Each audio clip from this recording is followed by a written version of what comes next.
Hey there, Alex here at mixinglessons.com. In this video, we're going to have a look at the release parameter on a compressor.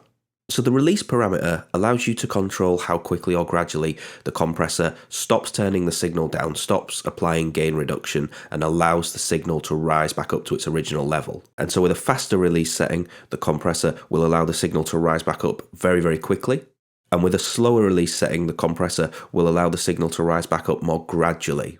Now, the way that you set the release setting is dependent on what it is that you're compressing and how you want that compression to affect the signal. Faster release times are great when you want to stop the compressor from applying gain reduction very, very quickly. So if you were trying to make a performance a bit more consistent by turning the louder parts down so that the level was a little bit more balanced overall, then you would probably want to use a faster release setting so that the compressor turns down the loud parts and then lets go of the signal very quickly. But there may be times where you want to keep the signal held down a little bit longer and allow the compression to subside a little bit more gradually. So it all just depends on what it is that you're trying to achieve with the compression.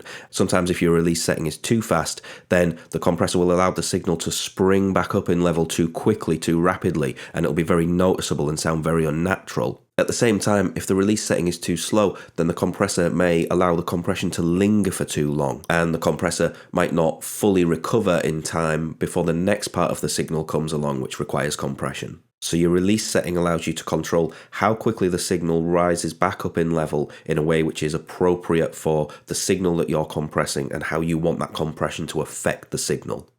If you want to learn more about compression, head over to mixinglessons.com/free-downloads and download a copy of my free compression cheat sheet. It teaches you how to use each of the settings on a compressor, the threshold, the ratio, the attack, the release, the knee, and so on. And it shows you how to get different results from a compressor using these parameters. When you download that free guide, you'll also get a free vocal recording guide and a free EQ cheat sheet as well. If you've got any questions, please feel free to leave them in the comments. Please subscribe to the channel for future videos, and I'll see you next time.